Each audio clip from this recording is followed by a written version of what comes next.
aqui é o Lucas Albrecht da Nexto. Bem-vindos a mais um episódio do What's Next. É nosso MesaCast, que é um programa em que a gente traz profissionais da saúde para a gente falar sobre quais são as perspectivas para o futuro e também um pouquinho sobre o momento atual. E hoje a nossa convidada do dia é a Natália Nunes. Muito obrigado, Nath, por estar aqui com a gente. Obrigada a você, sempre um prazer. Eu adoro conversar um pouquinho sobre o setor e estar aqui com vocês é incrível. Obrigada. Bom demais. Bom, gente, a Nath é uma amiga já de um bom tempo na saúde. Acho que foi uma das primeiras pessoas que estendeu a mão para quando a gente estava, de fato, começando no setor, ajudando a gente entender um pouco melhor, conectar com pessoas que a gente precisava conectar na época. A Nath é uma executiva já de vários anos do setor. Sim. Mais recentemente assumiu um desafio novo na ProntMed, como head de expansão. Mas, gente, mais uma vez, Nath, obrigado por estar aqui com a gente. Vou passar a palavra para você, gastar uns minutinhos aí para se apresentar, contar um pouquinho da sua jornada profissional e como é que você veio parar na saúde e como é que você chegou aonde você está hoje. Conta pra gente. Não, muito legal. Eu tenho uma trajetória muito específica assim, do setor. Acho que tem muito não profissional de saúde que vira gestor e aí depois migra para saúde, ou profissionais de saúde que evoluem dentro do setor e depois viram gestores. Eu sou fonoaudióloga de formação, entrei por causa das artes, assim, queria trabalhar com cantor, queria trabalhar com ator. Que massa. Não tinha nada a ver, não? Não. Não tinha nada a ver, assim, com Sabia que com era a fono, área... mas não sabia que tinha a ver com as artes. Não sabia que tinha essa conexão. Aí eu queria super trabalhar com isso, mas muito rápido eu percebi que não tinha muito a ver comigo, não a faculdade, mas a prática posterior, assim. E entendendo que depois da faculdade você tem que trabalhar com o dia a dia da coisa, eu comecei a entender que não fazia sentido aquilo pra mim. E que eu, ao mesmo tempo, era muito apaixonada pelo setor de saúde. Até hoje eu sou completamente apaixonada, mas eu entendi que eu precisava encontrar outras coisas que eu gostava de fazer, assim. E eu sou muito curiosa, né? Então, na faculdade, eu fiz na Universidade de São Paulo. Tem 1 milhão de coisas, né, para fazer dentro da faculdade. Eu fui de liga, fui de empresa júnior, todas aquelas coisas, assim, de gestores. E aí, eu fui descobrindo o mundo da gestão, o mundo da inovação em saúde. Conheci uma das pessoas, que é o Vitor Aceituno, que trabalhou comigo, assim, eu trabalhei com ele por muitos anos dentro do mercado, enquanto a gente ainda estava na faculdade. E no dia que eu me formei, eu sabia que eu só estava indo lá para pegar o diploma como técnica da saúde, mas eu já tinha, inclusive, usado o tempo da faculdade para explorar algumas outras coisas. Aí eu morei fora estudando sistema de saúde português durante a faculdade. Eu saí da faculdade e já era muito apaixonada por estudar sistema, por estudar setor. Fui trabalhar num veículo de mídia para inovação da área de saúde, que chamava Empreender Saúde na época, no quarto de hóspedes da casa do Vitor. A gente brinca disso até hoje. Compras e fusões e aquisições depois, a gente terminou sendo comprado, assim, e tocando a operação de saúde da segunda maior empresa de eventos do mundo. Então, a gente fazia Healthcare Innovation Show, Saúde Business Forum, a Hospitalar, a gente tinha o saudebusiness.com, que ainda é hoje o maior veículo de gestão, de tecnologia para a área de saúde da América Latina. E eu tocava todas as áreas que eram mais relacionadas à saúde, assim. Eu toquei conteúdo, toquei produto, toquei uma área de relação com o mercado. Então, eu estava sempre muito no meio da dinâmica, assim. Eu sempre estava muito no meio das relações entre os executivos do setor, entre quais que eram as discussões importantes, assim, dentro da saúde. Fui exposta a isso muito cedo. E é apaixonante, né? Desde que vocês começaram em saúde, vocês têm visto um pouquinho disso. O setor tem muita coisa que dá para fazer, tem muita oportunidade que dá para fazer. E eu tenho aquele processo, assim, de quando eu gosto de alguma coisa, eu passo por um pico de frustração, assim, muito grande. Depois eu passo por uma bomba de energia, sabe? Para fazer aquilo. Então, a gente, enfim, construiu algumas comunidades voltadas para inovação, voltadas para tecnologia. Enquanto eu fiz um MBA voltado para tecnologia na área de saúde também. Aí fui para fora algumas vezes estudar algumas coisas relacionadas a dados, a tecnologia. Fiz algumas semanas em Harvard estudando dado na área de saúde. Voltei com a cabeça, né, a mil. Comecei a fazer alguns projetos com os Estados Unidos por causa de alguns contatos desse momento lá. E aí, assim, aí a coisa foi pipocando. Chegou um momento que eu falei, cara, eu preciso pensar, eu preciso ver o que eu quero fazer. Me enganei a todas as pessoas dizendo que ia tirar um sabático.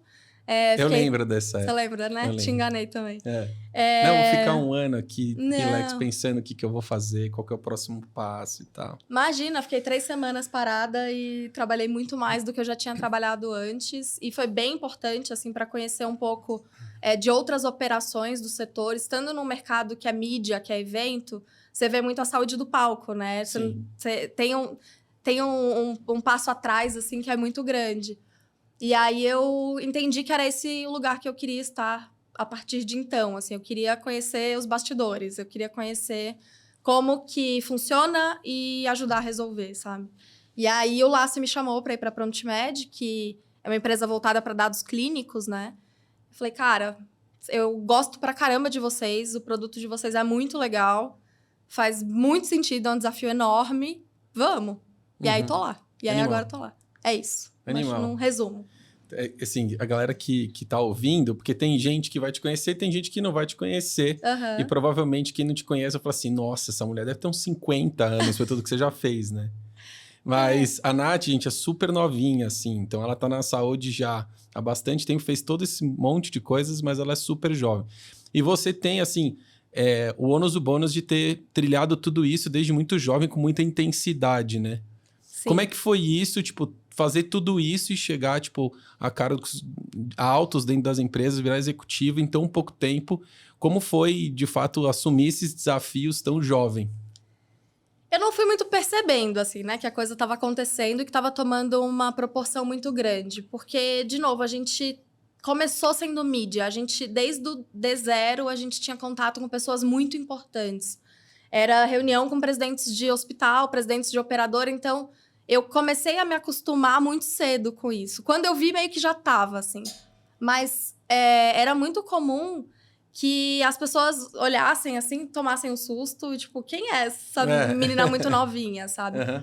Então, acho que eu passei alguns períodos durante esses anos tentando entender se eu precisava encaixar 100% na caixinha do que era esperado, ou se eu precisava parecer mais velha, ou se eu precisava fazer alguma outra coisa para ir compensando. E qual foi o resultado? Qual a conclusão que você chegou? Cara, tem um momento, assim, que óbvio, no começo, quando você tá, né, quietinho, quando as pessoas não te conhecem, elas, obviamente, julgam pelo que elas estão vendo, assim. Isso é muito natural. Mas chega um momento que todo mundo meio que sabe o que você faz, não todo mundo, né? Mas algumas pessoas sabem o que você faz já.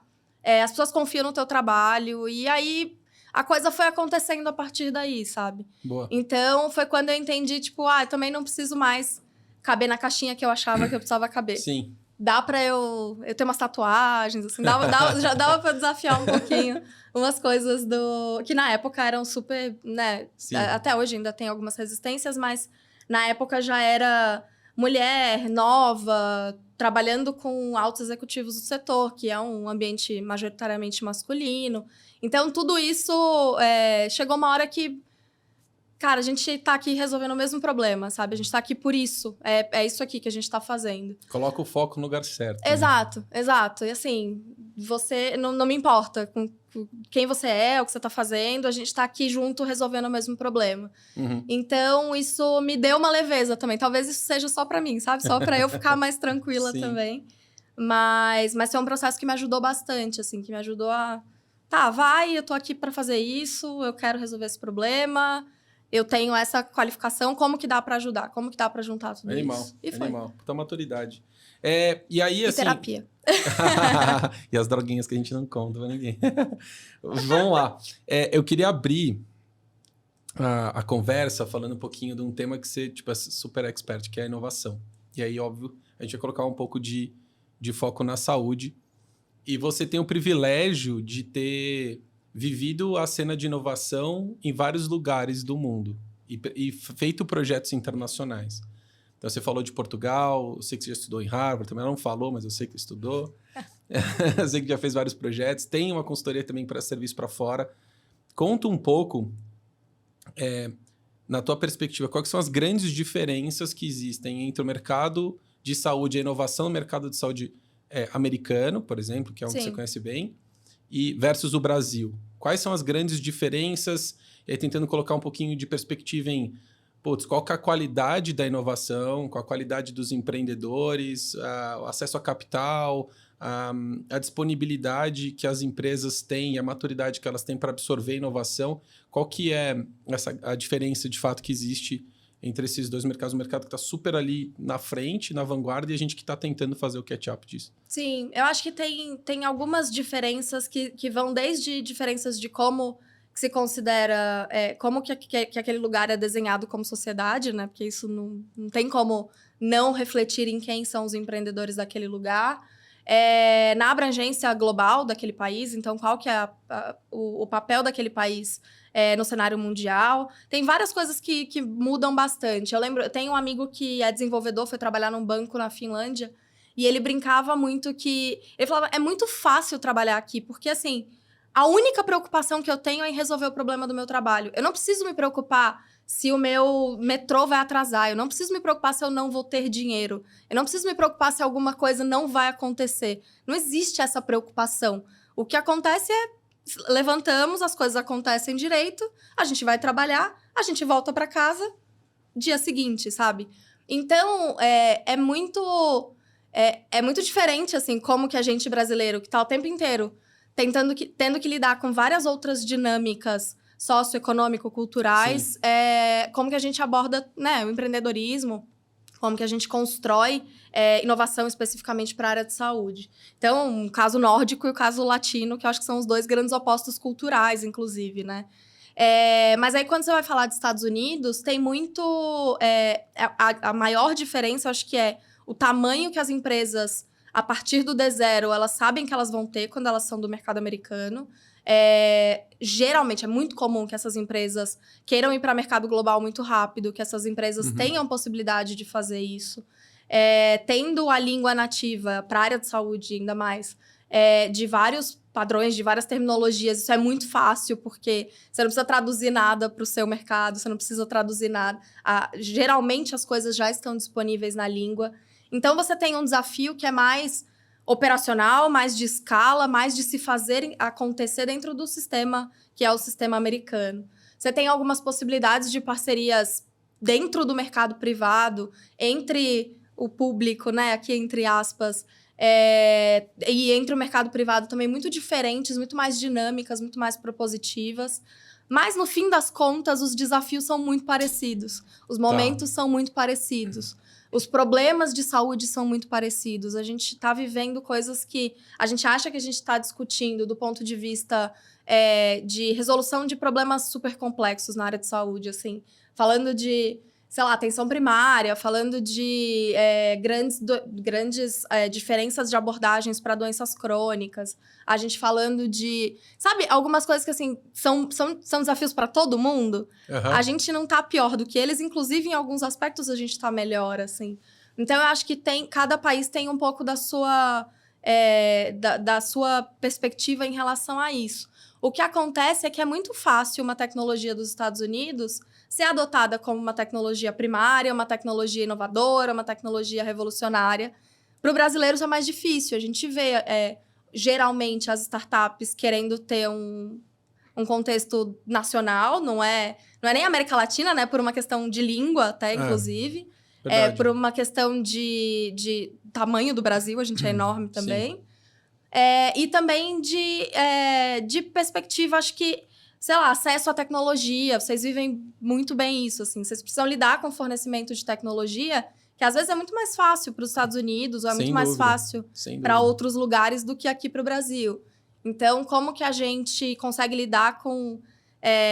aí não só falando de tecnologia software, né? Mas num híbrido, ou falando de hardware, ou falando de outras coisas, a gente enfrenta limitações que não são só culturais, que não são só geográficas, que envolvem operações, que envolvem, né, o famoso custo Brasil, assim, sendo muito prática, não sendo generalista nesse Aham. termo, mas sendo muito prática, assim, no que quer dizer o que todos os executivos estão querendo lidar no dia a dia deles, estão precisando lidar no dia a dia deles. Então, acho que tem... Cara, não tem como, no final das contas, o resultado ser o mesmo, né? Não existe Eu isso. entendo. Não, faz super sentido o que você tá falando.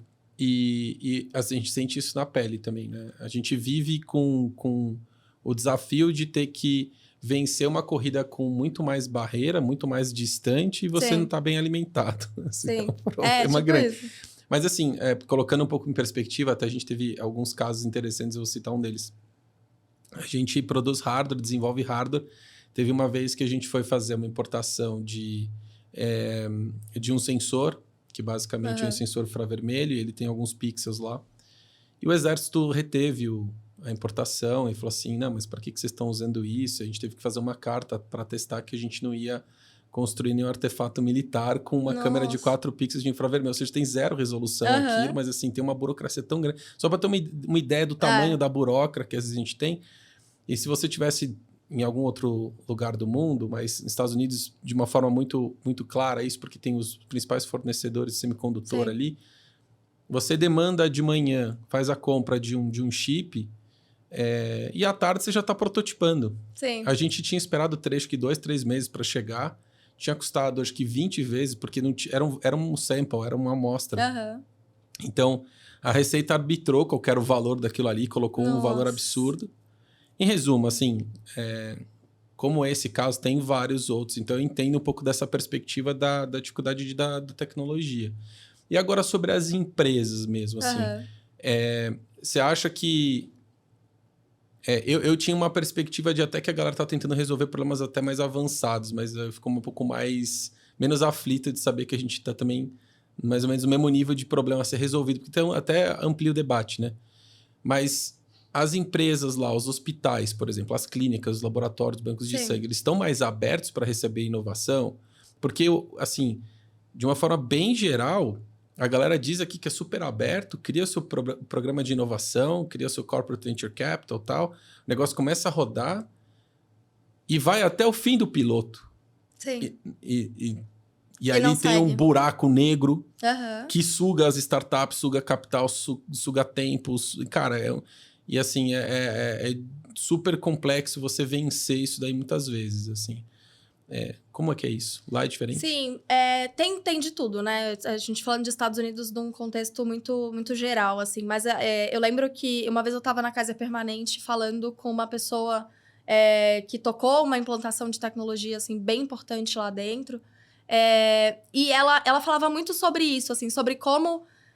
às vezes você precisa ter momentos que você não está olhando tanto para a inovação, e às vezes você pode olhar a inovação. Então, ela falou, cara, teve um momento que, assim, a gente recebia tanto contato, porque a gente já estava conseguindo ter uns resultados legais, que se eu olhasse, eu não ia conseguir entregar o que eu tinha que entregar. Porque, no fim das contas, não é startup versus corporate, sabe? Não é isso. Tá Exato. todo mundo tentando fazer a coisa acontecer. Às vezes, né, de jeitos melhores, às vezes de jeitos piores, mas tá todo mundo tentando Verdade. fazer aquela coisa acontecer.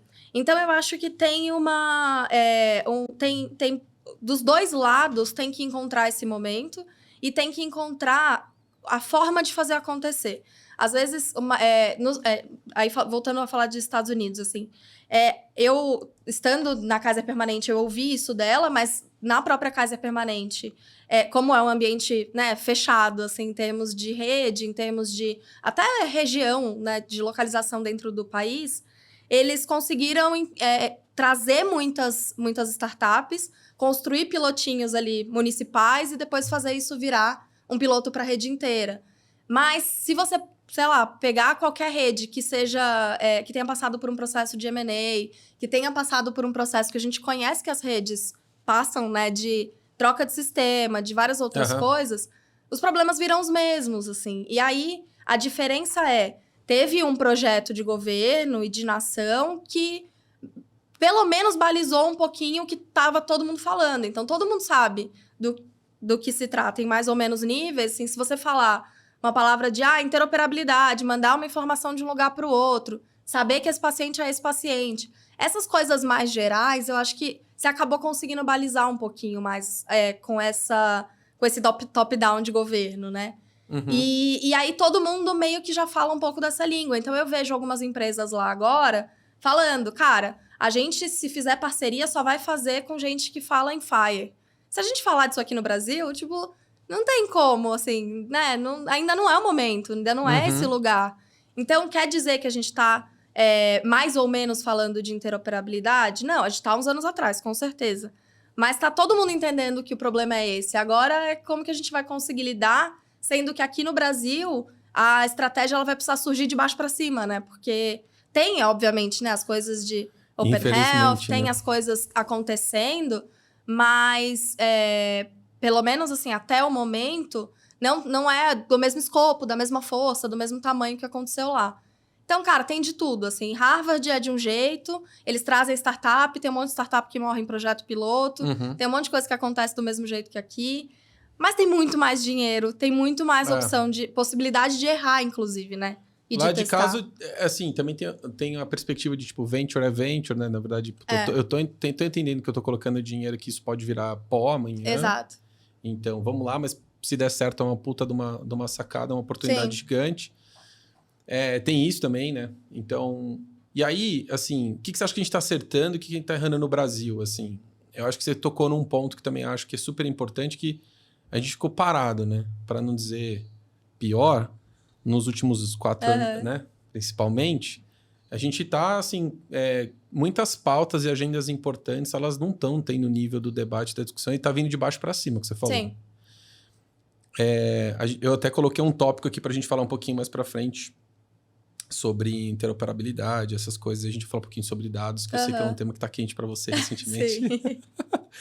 E aí, assim, mas o ponto aqui que você acha que a gente está acertando e errando em conseguir criar os modelos que permitam que a inovação entre mesmo nas empresas, nas instituições de saúde. E, de fato, e assim, a gente olha e dentro da curva de adoção de tecnologia, ela tem que ser respeitada. E dentro de uma instituição de saúde, que ela já se move de uma forma mais vagarosa naturalmente, porque qualquer coisa que você faz aí, você toma risco demais, você pode matar alguém. Sim. No limite, né? Então... Sim. É de se esperar que a decisão ela tenha que ser muito mais bem avaliada, ter um escrutínio técnico muito maior e tudo mais, para de fato ela acontecer. Sim. Mas o que a gente está errando, assim? Você acha que a gente está no pace certo de adotar a inovação, ou você acha que, puta, não, tem muito erro no modelo ainda, a gente não está conseguindo na velocidade que a gente precisa, e eu acho que é por conta disso? Sim. Acho que tem muita gente fazendo coisa certa, tá? Acho que tem muita gente trabalhando junto, trabalhando para fazer as coisas acontecerem, mas a gente ainda pensa muito sozinho. A gente ainda quer resolver dentro de casa. A gente ainda tem muita coisa que é desenvolvimento próprio. A gente ainda tem muita coisa que, sabe, que são coisas que não necessariamente vão ser o melhor modelo. E eu acho que tentar resolver um problema de ponta a ponta, e isso... Lá em 2014, assim, quando a gente fundou a Berrini Ventures, que era a primeira aceleradora de saúde, assim, do país, a gente tava avaliando as startups, as primeiras, assim, que estavam entrando, e era muito comum a gente ver as startups com o desejo de resolverem todos os problemas da saúde, sabe? Todas as coisas de uma vez só. E, ao mesmo tempo, do lado do corporate, isso acontece também. Às vezes, vou construir meu sistema de ponta a ponta aqui. Às vezes não é isso, sabe? Às vezes não é assim. Às vezes é importante porque você garante uma jornada única, né? Acontecendo ali dentro. Você garante fluidez na operação, você garante um monte de coisa.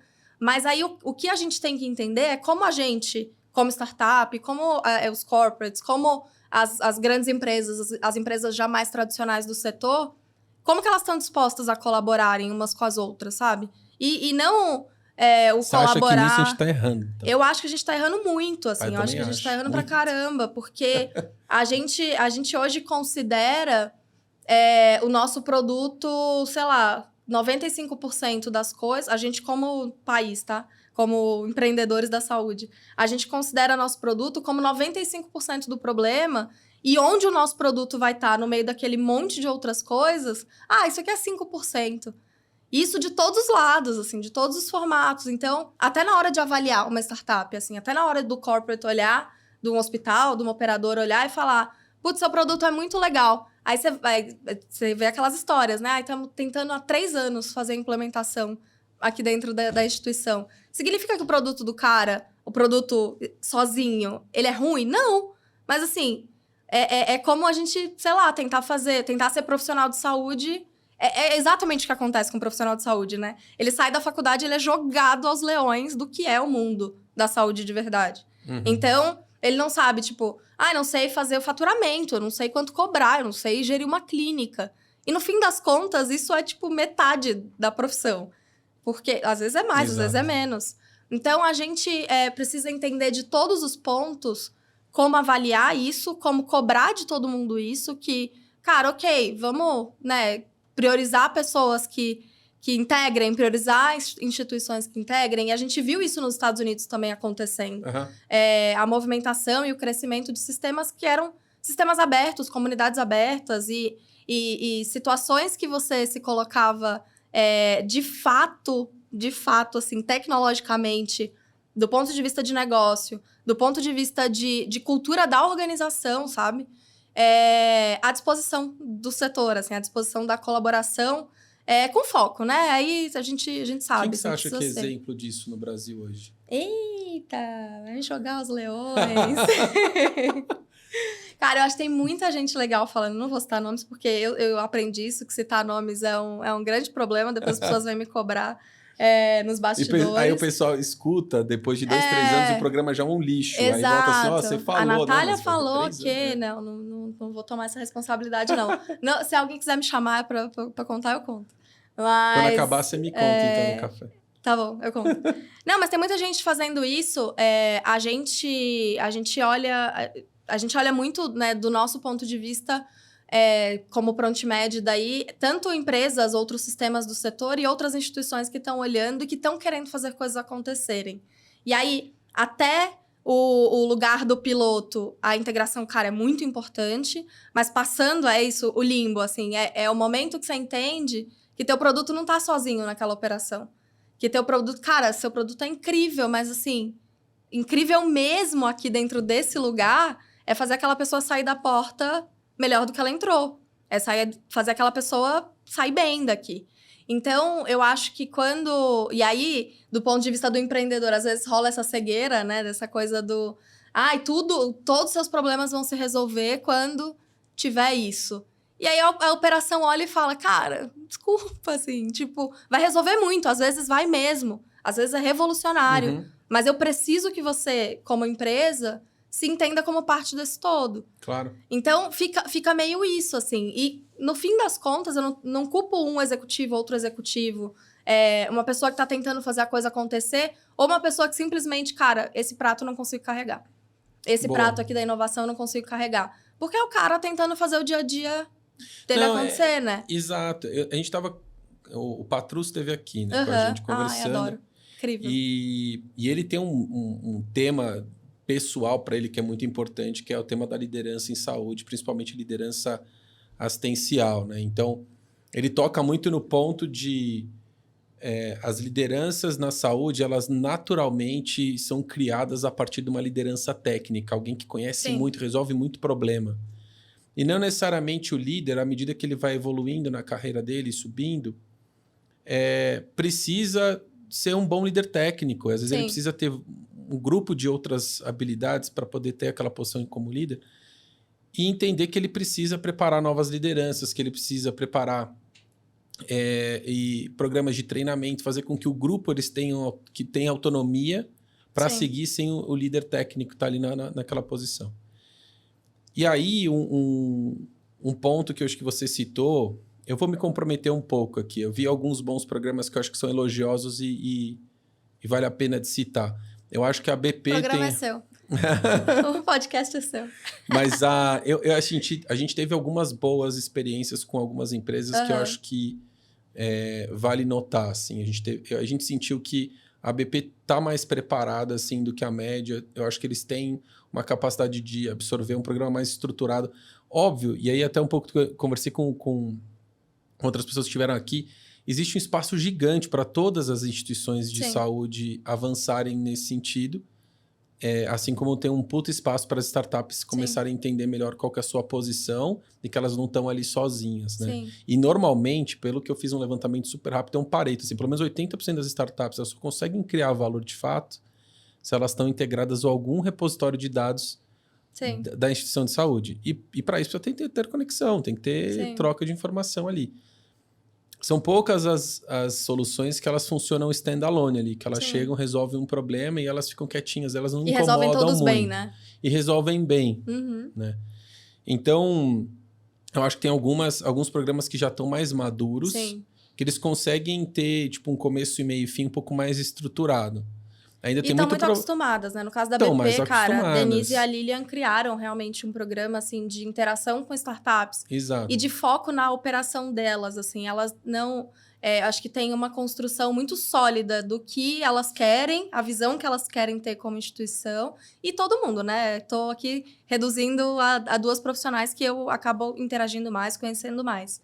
Mas elas constroem elas têm tanto uma visão muito sólida de onde elas estão e para onde elas querem ir, quanto de isso aqui talvez eu não saiba fazer.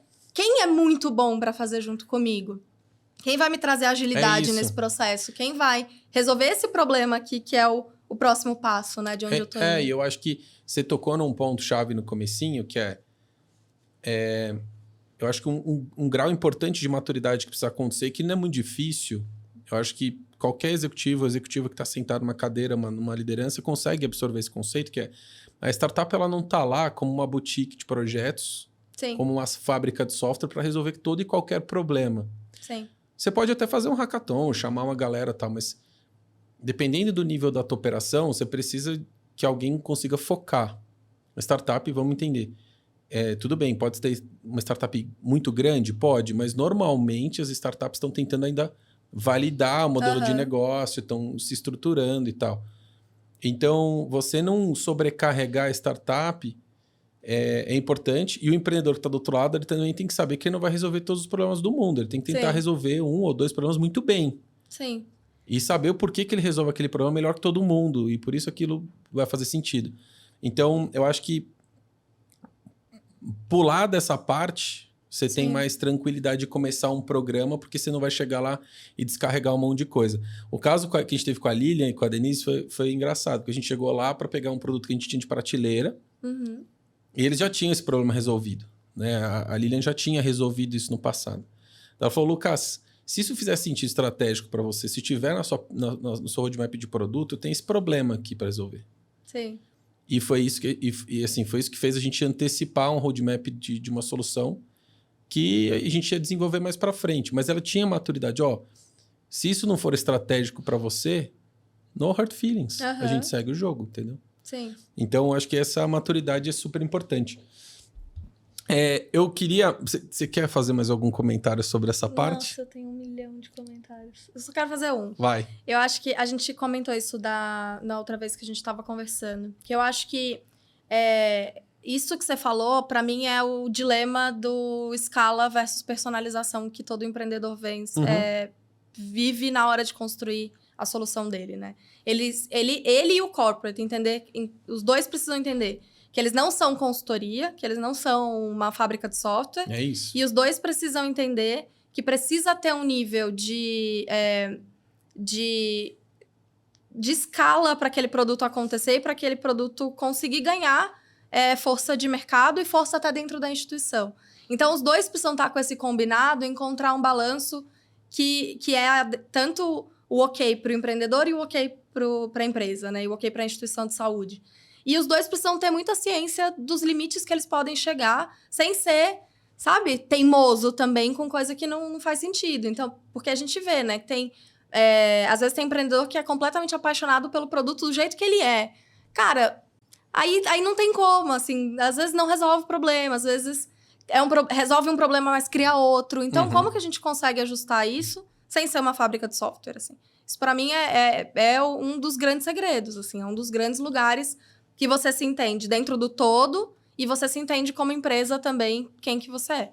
E aí, eu acho que isso é uma coisa que elas fizeram muito bem e elas, acho que, inclusive, formaram uma geração de startups que a gente está vendo aqui agora, assim. Que a gente está vendo Elas deram tendo chance sucesso. para muita gente resolver problemas e foram transparentes. Exato.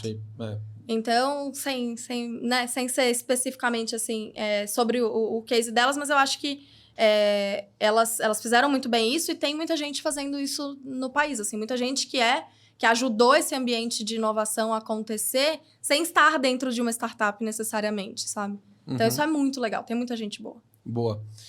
Eu queria passar para a gente falar um pouquinho de modelo de saúde e dados, mas antes, eu fiquei com curiosidade, assim, só para saber mesmo, porque eu desconheço. Eu tive contato com outro exemplo de startups ou não, mas de projetos que estão trazendo mais inovação na ponta, principalmente para o setor público ali. Porque Sim. A gente sabe que, quando a gente está falando, é meio que paradoxal, né? Aquele negócio, como é que você justifica que num país extremamente pobre, que tem gente passando fome, você tem que investir num programa espacial, por exemplo? Sim. Ou como você tem que... Sabe? Tem gente passando fome, por que a gente vai investir?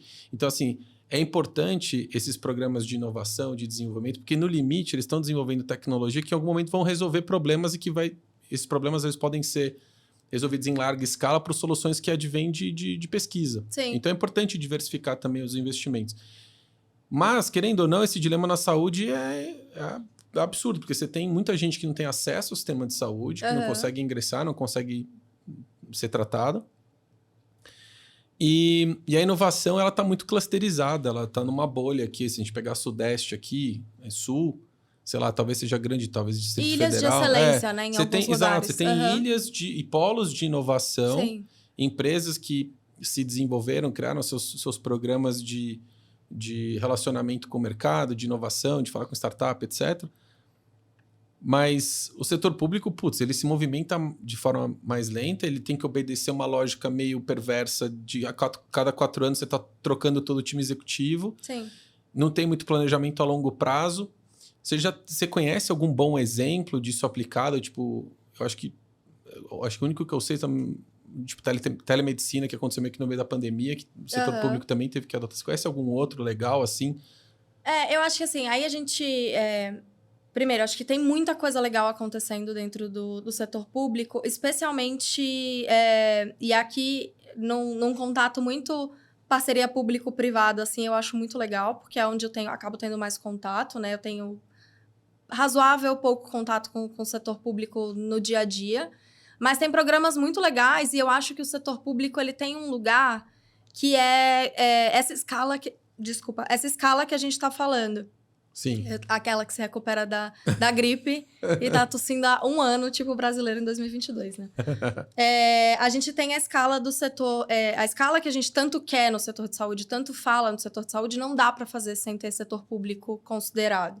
E eu acho que apesar de todos os desafios tecnológicos e de recursos e de gestão e tudo mais, a gente tem um lugar... Tanto que grande parte de pesquisa de base científica no Brasil é feita dentro do setor público, né? Sejam em hospitais, escolas, sejam em grandes universidades. A gente vê muita coisa legal acontecendo.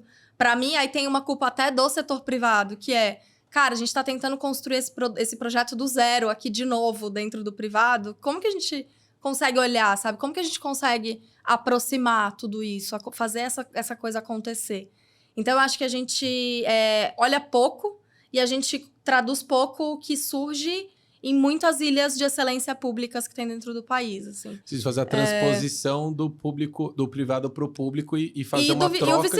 E o vice-versa, assim. A gente vê, tipo, o HC não tem como, assim. O HC é um grande lugar de inovação. Total. A ProntMed, em algum momento, há muitos anos, surgiu dentro de um ambulatório do HC. Porque eles queriam fazer pesquisa. Ninguém queria estruturar dado lá atrás. Ninguém queria... porque não era uma dor latente, assim. Não era um problema que a gente não sabia o que fazer com dados. E a pesquisa já estava olhando isso. A pesquisa dentro do HC já estava fazendo isso. Era para outro objetivo, era para outro momento, era para outra coisa. Mas quando a gente vai falar agora de construir, de fazer carteira de saúde populacional, que depende de domínios diferentes de um atendimento, que são a idade do paciente, que isso vem da base de cadastro, o exame do paciente, que vem de um resultado de um laboratório, do diagnóstico que é dado, que isso vem do resultado de uma consulta. Você está misturando domínios completamente diferentes, de instituições completamente diferentes, de origens completamente diferentes, e fazendo isso acontecer para, no fim das contas, você receber um aviso na sua tela dizendo: esse paciente tem alto risco cardiovascular, tem alto risco de desenvolver um tumor XYZ. Não acho que a gente encara a questão do dado ainda dentro da organização muito no sentido de olhar para desperdício, assim. E não é, né? A gente hoje vendo toda essa movimentação de construir saúde coordenada, de construir modelos de atenção primária, que são inovação lá atrás do SUS, né? Que são inovações do setor público. E a gente está tentando trazer um pouco desse aprendizado para o setor privado, quantos anos depois, né? Então, assim, eu acho que precisa ter clareza da gente entender que, ok, tem mais dinheiro dentro do setor privado, mas o que o setor público está conseguindo fazer atendendo o dobro da população com uma fração do dinheiro, 4 vezes a população com uma fração do dinheiro, que a gente não está conseguindo no setor privado. Não são todas as coisas certas aqui, todas as coisas erradas aqui, sabe? Eu acho que tem... Claro que não. E muito pelo contrário, inclusive, né? Que eu acho que tem... Eu sou completamente apaixonada pelo sistema de saúde que a gente tem, entendendo e muito consciente das falhas que ele tem também. Então, eu acho que a gente olhar a inovação não do ponto de vista da tecnologia, porque tecnologia é meio. A gente olhar a inovação do ponto de vista da resolução do problema. Do ponto de vista de qual que era o desafio e o que foi feito para resolver esse problema. Porque aí a gente sai desse lugar, sabe? De tipo... um equipamento muito caro e muito bom conseguiu resolver... Cara, como que estão conseguindo fazer isso em outros lugares, assim? O que está sendo feito? Porque a gente também discute inovação considerando dinheiros infinitos, né? E ela não existe nesse formato. Tá aqui, ó. Quer falar já disso? Não, me pode falar aí. Senão eu não paro de falar. Pode falar. Não, cara, tô fritando aqui, porque tem várias pautas que estão aqui, itens pra gente comentar e que você foi trazendo na sua última fala. Você falou sobre dados, falou sobre financiamento, você falou sobre público versus privado, etc. Versus não, pelo amor de Deus. Comparações, né? Acho que são inevitáveis. Sim. Mas, acho que o que eu queria pegar um pouquinho é tentar levar pra galera um pouco, e pra mim também, pra Sara, que tá aqui do lado. Qual que é o grande aprendizado que você teve na sua jornada dos últimos meses, que você aprofundou, fez um deep dive em dados? Eu quero entender um pouco mais o que você aprendeu, qual que é o status que a gente tá. É pra gente ser otimista ou não? Mas conta pra gente um pouco do que você aprendeu, assim, um resumão. Muito doido, porque, né, eu acabei de falar sobre isso, assim, essa semana. Exato, tá quente, então. Tá quente, tá inflamado ainda preciso decantar um pouquinho. Enfim, eu trabalho com saúde há muitos anos, né, e eu vi o dado sobre várias perspectivas há muitos anos. Desde que eu entrei na ProntMed, no final do ano passado, eu tô olhando o dado como... Da perspectiva dele, assim. Ok, esse aqui é o dado. Quais que são... Quais são os caminhos, quais que são as vertentes, quais que são... São problemas que eu já vi de outras perspectivas em muitos momentos. Mas eu acho que, assim, sem dúvida, é o momento que eu tô mais olhando para isso, que eu tô cercada de pessoas que são extremamente especialistas nisso, que são incríveis em entender a relação dele para a saúde, de fato, não dado pelo dado, porque também isso daí não resolve. E aí, para mim, assim, tem aspectos técnicos, obviamente, né, em cima da discussão do dado, da discussão da informação na área de saúde, que são aspectos que eu acho que a gente vê sendo discutidos de forma mais corriqueira. Então, vamos discutir interoperabilidade. Não estou falando que é ainda do jeito que a gente precisa discutir, mas são nomes que a gente vê um pouco mais acontecendo no setor, né? O dado, a fluidez do dado, o dado na jornada do paciente, algumas das coisas assim que a gente acaba escutando em vários lugares. Mas olhando do lado de cá, assim, e vendo o que dá para fazer com esses dados e o que é possível entregar na ponta, eu tenho um mix de frustração e de energia que eu ainda tô tentando lidar, assim, ainda tô Por isso tentando você falou entender. isso no começo, né? Sobre o mix Exatamente. de frustração com, cara, tem muito espaço para fazer coisa Exatamente, exatamente. E importante. eu acho que uma coisa alimenta a outra, sabe? Eu pessoalmente gosto de estar emocionalmente nesse lugar, porque é um lugar que não me deixa confortável com a minha frustração. É um lugar que me faz olhar pra isso aqui e falar, tô sentindo uma coisa que eu não gosto de sentir. O que dá pra fazer pra essa inquietação, essa frustração, passarem com os recursos que tem, com as pessoas que a gente tem ao redor. Então, primeira coisa que eu fui entendendo é a reação das pessoas quando se fala do dado. Assim, quando você vai comentar num projeto, assim, putz, traz os dados para mim. Você fala, traz os dados para mim. Quero ver um relatório sobre tal coisa. Você já vê cabeças coçando, assim. Você já vê, tipo, putz, vou ter que arrumar aquele Excel que eu não gosto, vou ter que fazer aquele sistema, né? Olhar para aquele sistema que eu não sei muito bem ainda lidar, que eu só estava usando ele no dia a dia. Vou ter que discutir isso aqui com outras áreas, porque o dado não é de uma área, o dado é da empresa. E essa responsabilidade precisa ser dividida entre os gestores. Então, quando você começa a entender que tem uma predisposição a nem querer falar sobre o assunto, vamos evitar. E o dado mostra a verdade, né, também. O dado com a pergunta certa, ele mostra realidades que às vezes não são convenientes para todo mundo. Exato, são desconfortáveis total. Exato. Então, assim, você precisa pegar uma coisa que não é legal para a maior parte, especialmente dos profissionais de saúde, que não tem educação de dados mesmo, assim, na formação. É óbvio, tem pessoas muito fora da curva disso, mas, no geral, não são pessoas que, sabem super mexer no Excel, sabem super fazer cruzamentos estatísticos, assim. Não é esse o perfil tradicional. Você tem isso, então tem uma dificuldade técnica, de fato, em lidar com aquilo. Aí você joga na tecnologia, assim. Você joga, a minha área de BI, a minha área de tecnologia, a minha área de, sei lá, alguma outra coisa. Quando é responsabilidade de todo mundo, na verdade. E é uma coisa que é difícil, que é chata, para gerar um desconforto para metade das pessoas que estão na sala, assim. Então, uniu dois fatores que, no limite, eu entendo. Que são eles determinantes para a gestão de mudança, assim. Exato, impedem, de fato, a pessoa falar assim, cara, eu vou dar um próximo passo. E aí, assim, eu não vou muito longe. À medida que a gente está crescendo lá, a gente está sentindo a necessidade de tomar uma decisão. Se a gente trabalha de forma mais inteligente ou se a gente vai para o brute force.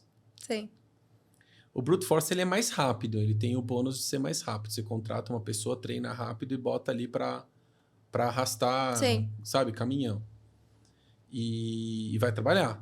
Sim. Trabalhar mais inteligente exige um esforço intelectual grande.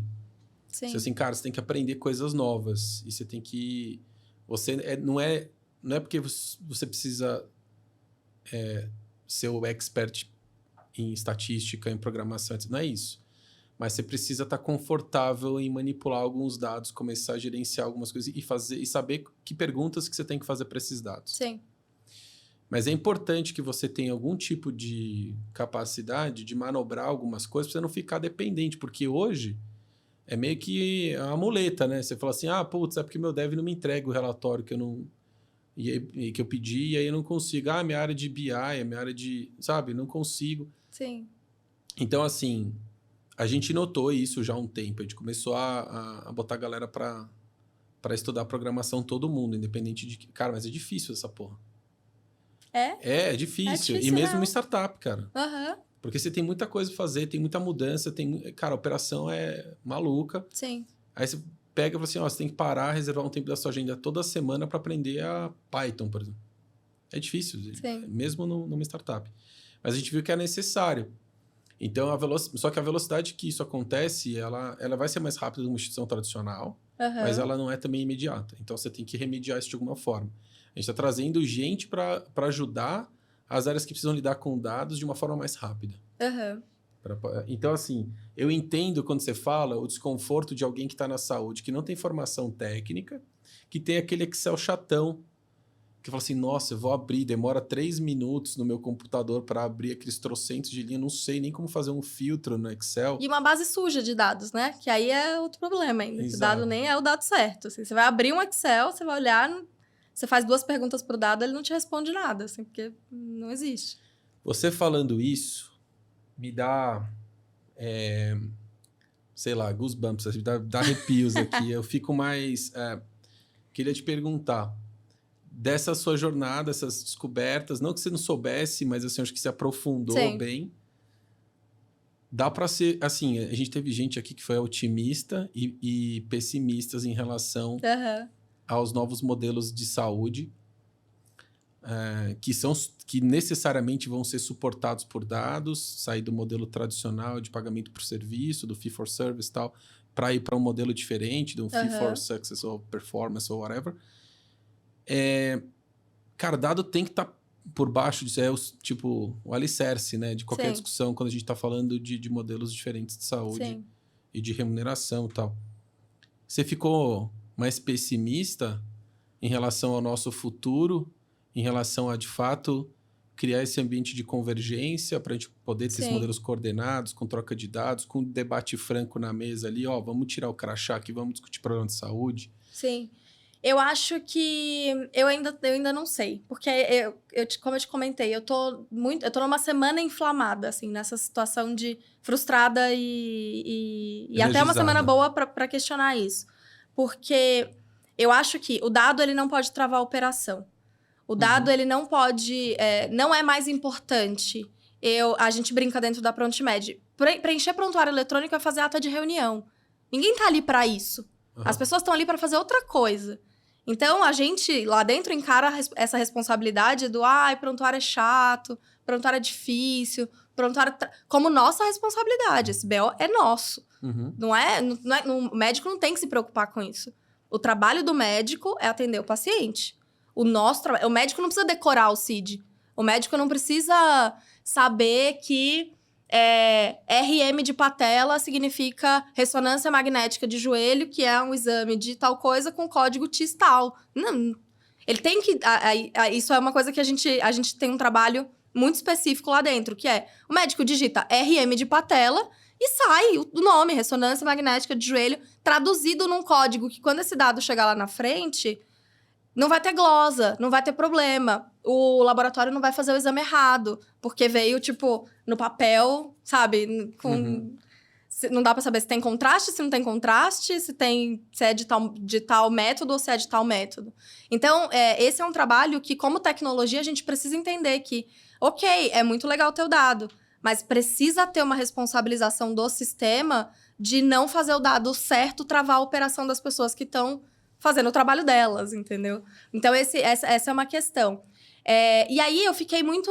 falando né, sobre fiquei mais otimista ou mais pessimista, para mim se você escolher os dados que importam para você e gasta tempo nesses dados e gasta tempo nessa informação, para mim é a escolha correta. Não dá para ser, eu tenho todos os dados, eu quero olhar para todos os dados e eu quero travar toda a minha operação para a gente olhar um mapa de quais são... Não, vamos escolher o que é dado prioritário, vamos escolher quais são os próximos ali que a gente quer olhar e vamos seguir a operação. Senão, trava. Não tem como. A gente precisa entender também qual que é o momento de cada coisa. Você sabe super, assim, vocês estão crescendo pra caramba. Não dá pra parar algumas operações pra priorizar a análise de dados em algum momento.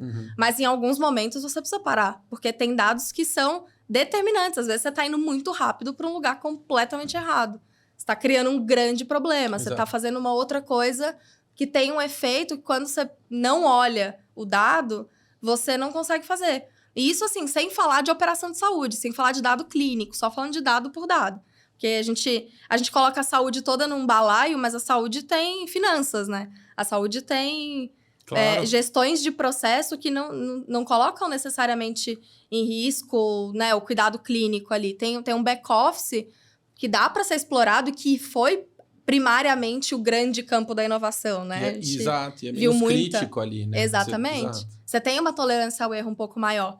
Então, o dado, ele vem para resolver 1 milhão de problemas se você souber qual que é esse dado e se você souber fazer a pergunta certa para ele.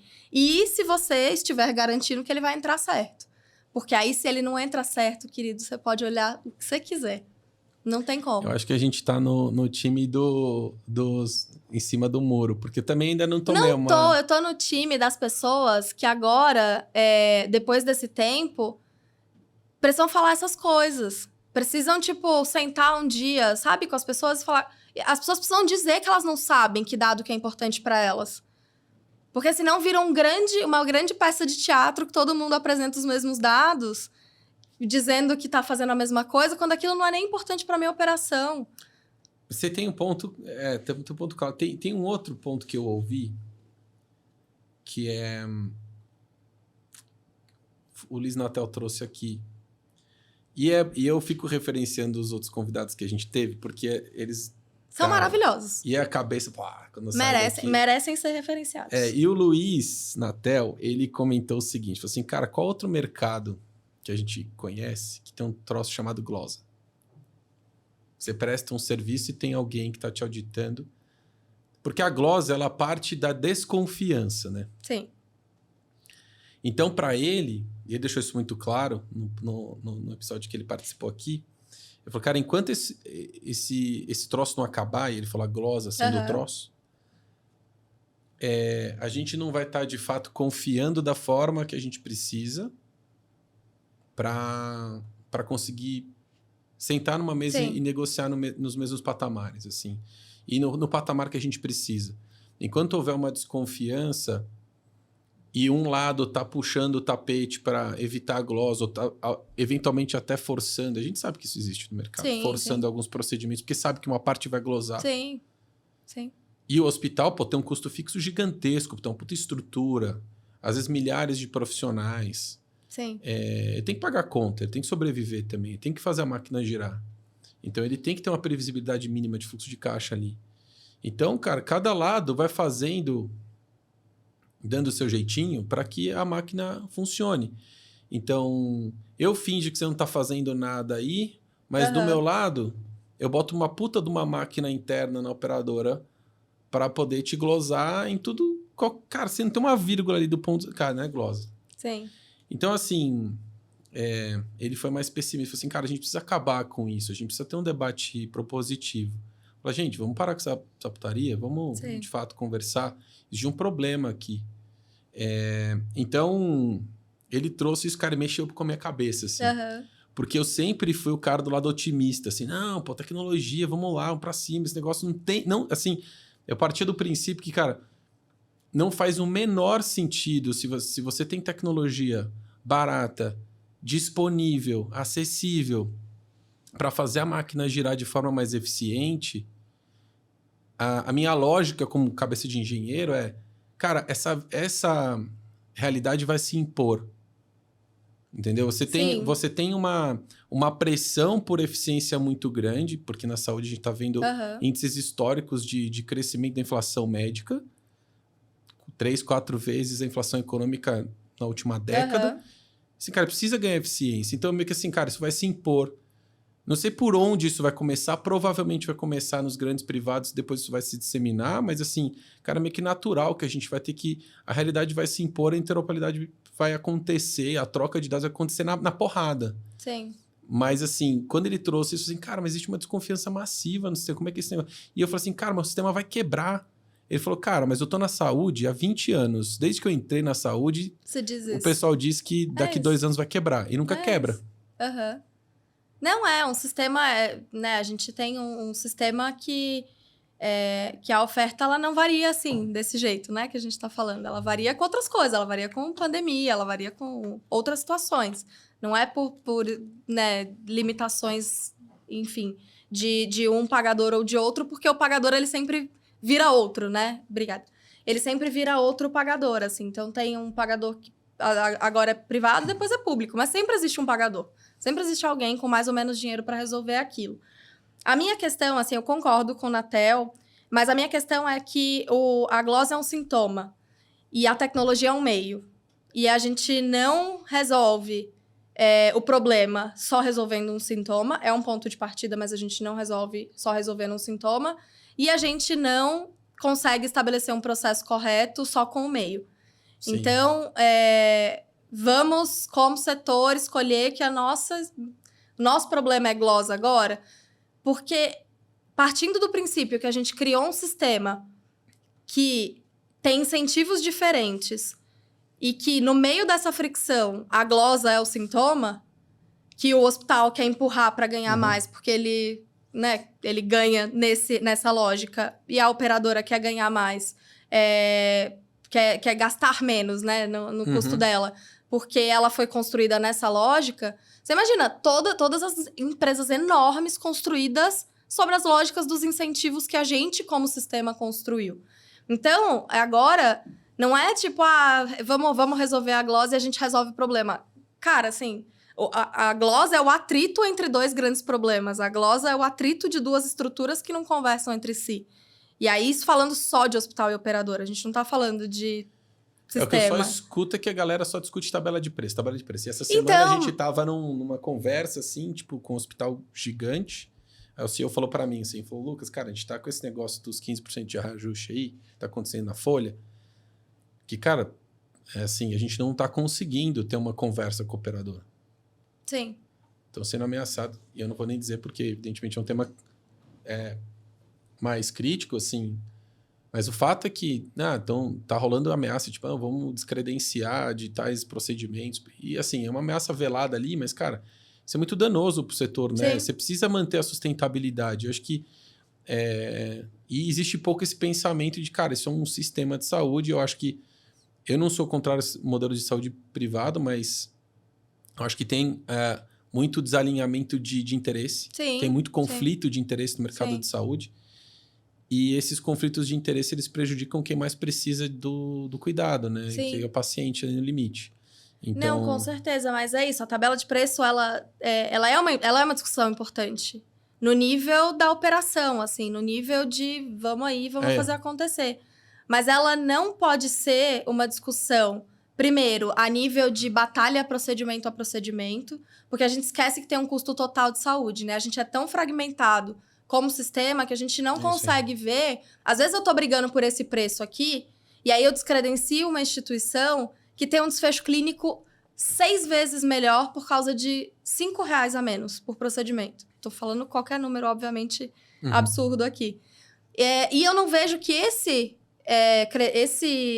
prestador aqui, cobrando o que ele tá cobrando, porque ele tá pagando gente, às vezes, que tem uma qualificação mais legal, se ele tá colocando pessoas mais maduras, mais especialistas, para resolver um problema, ele tá me tirando um gargalo que vira ali na frente, que é estratosférico, assim. Então, tá todo mundo olhando no preço ali, na lupa, e não vendo o que dá pra fazer do outro lado. Só que, assim, como que a gente consegue fazer isso ver hoje também, né? Então, como que você consegue colocar no macro, ou pelo menos num macro, dentro de uma linha, dentro de um cuidado, ou dentro de um início e fim de um tratamento que não está necessariamente na lógica aguda do hospital.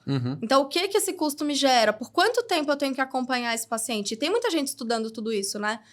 Que realmente não é simples. A gente escuta a coisa do valor. É desfecho, é custo. A gente está trocando todas as rodas do carro com o carro andando. Assim, a gente está mexendo em todas elas. A gente não tem o valor do custo total, a gente às vezes não tem o valor do custo por procedimento sequer, ou por, né, bundle ali, que a gente não sabe quanto custa fazer aquilo, receber aquele paciente. A gente não sabe qual que é o desfecho clínico, a gente não sabe necessariamente... e aqui, né, falando muito num macro, assim, no geral. A gente não sabe quem que eu posso chamar para ter um resultado melhor e para resolver isso aqui. Eu não tenho nenhuma informação, eu tô, tipo... Sabe, tentando resolver um problema que eu não tenho insumos para resolver. Então, eu acredito pra caramba no VBHC, assim, eu tento ser o mais prática possível. Eu sou o contrário de você, assim, você é muito dos números, você é super engenheiro. Eu sou super das artes, assim, eu sou uma das pessoas que precisa aprender melhor a mexer no Excel. Mas, ao mesmo tempo, eu acho que uma coisa que me incomoda muito no setor não ser prático, assim, na hora de olhar. Cara, esse aqui é o meu tema mais sensível. Vamos olhar para esse problema? Esse problema não necessariamente é um BO da tabela de preços. Esse problema não necessariamente é um BO daqui. Qual que é o resultado que eu quero? Quem são as áreas que estão interagindo com esse resultado? Como que esse resultado está sendo afetado por outros players externos? Vamos lá nesse player e mostrar para ele que é... Porque, cara, você como sistema, você às vezes... Você sabe disso. Eu, como indústria de saúde, não só na ProntMed, mas em outros lugares, eu falei, mas tal coisa não tá acontecendo porque deu um problema. Aí a gente olha e a gente fala... Às vezes é possível que seja mesmo, mas às vezes a gente olha e fala... Você viu que isso aqui, que pela informação que você tem, isso aqui... Não é necessariamente esse problema que você tá olhando, essa lupa... Você colocou essa lupa aqui... Mas não é isso. Tipo, o problema não tá aqui. Uhum. Esse problema, e a gente, assim, do ponto de vista de indústria, acaba acompanhando muitas operações diferentes, né? Uhum. Então, a gente tem... Às vezes, uma coisa que fizeram em algum outro lugar, assim, obviamente respeitando todos os contratos de confidencialidade, você fala, cara, isso aqui é uma solução que não é a solução óbvia que as pessoas estão olhando. Que legal, sabe? Que massa. Como que a gente consegue... fazer a roda girar, como que a gente consegue construir uma coisa junto, assim. E todo mundo tá nesse papel, né, de interação. A indústria tá olhando várias operações ao mesmo tempo, as operações, as empresas de saúde estão olhando várias indústrias ao mesmo tempo. Às vezes precisa puxar a orelha da pessoa e falar, ei, tal fornecedor tá fazendo tal coisa. Vocês não acham que talvez o incentivo de vocês esteja desalinhado como indústria? Uhum. Ou a gente, como indústria, falar, putz, tem alguns clientes fazendo tal coisa, estão usando a nossa solução desse jeito. Vocês não acham que seria legal assim também? Porque alinha isso de forma responsável, de forma que faz sentido para a operação de cada um.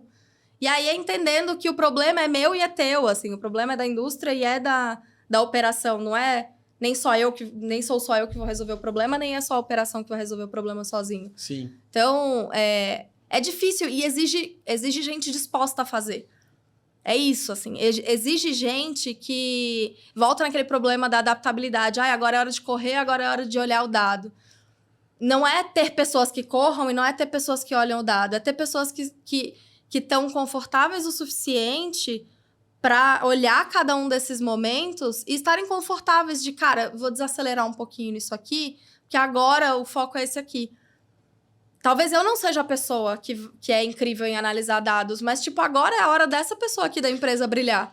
Mas esse ponto que você tocou, eu tô lembrando também de uma outra discussão que a gente teve aqui, que é algumas... e você falou sobre a pessoa que está correndo, às vezes ela tem que parar, desacelerar e olhar os dados, pensar de uma forma mais estratégica. E não sempre por conta própria, né? Às vezes é. Exato, mas assim... É importante ela entender a importância, reservar um tempo para isso, priorizar um tempo para isso. Sim. E assim, não só viver de resolver problema todos os dias. Porque se você... Assim, o ponto é que muitas vezes, para não tirar tempo do profissional que é bom do corre, que é bom de resolver o problema da assistência no dia a dia e tal... Você cria um bicho meio Frankenstein, assim. Você coloca a inovação apartada, fica num outro prédio com bolinha de colorida, sabe? Piscina de bolinha, escorregador, mesa de ping-pong, chopp às 6 da tarde e tal. E deixa a turma de inovação lá... E deixa a operação... Inovando. Exato, inovando. Seja lá o que isso significa. Exato, descendo o escorregador, fazendo meetup, Sim. Entendeu? Tomando chopp no final, postando no LinkedIn. Então, tem assim, de novo, não é criticando, não é todo mundo que está nesse modelo que está nessa situação, mas algumas organizações acham que a inovação ela tem que ser pensada fora da organização. E quando isso que você disse, para mim, acho que faz muito sentido.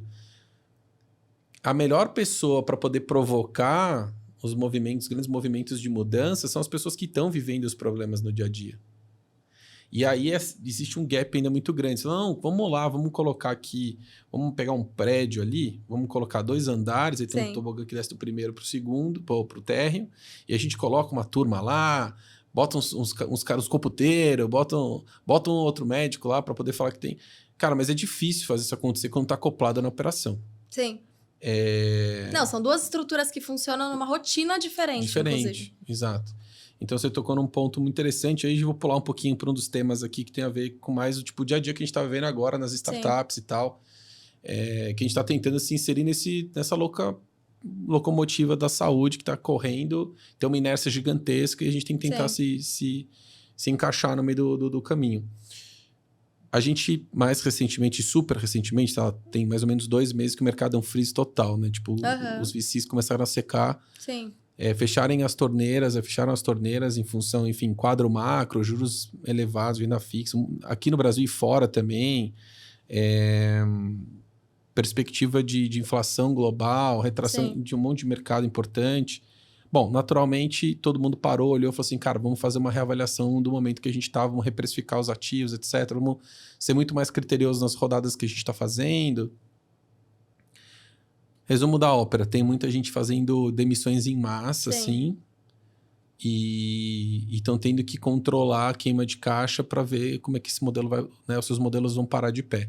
Nada contra, pessoalmente, a modelos que exigem muito cash burn ao longo da trajetória para poder, de fato, se viabilizar. Nada contra. Mas, assim, esses movimentos expõem, né? E etapas do modelo, do processo que precisam de queimar capital, exato. Então, assim... Mas eu particularmente, que tenho 12 anos empreendendo em tecnologia e 4 mais ou menos na saúde, eu vejo alguns modelos... Quando isso aconteceu, de fato, eu fiquei bastante preocupado com alguns modelos que eu torço muito para que deem certo. Sim. Porque são classes de produtos que vão endereçar públicos que não estavam bem atendidos, que estão tentando trazer propostas novas... E, cara, naturalmente o erro faz parte do caminho, da trajetória de você conseguir um modelo de negócio que escala e tal. Mas eu tô vendo, tipo, alguns modelos ali de forma bastante preocupada, assim, de, cara, será que essas coisas vão parar de pé?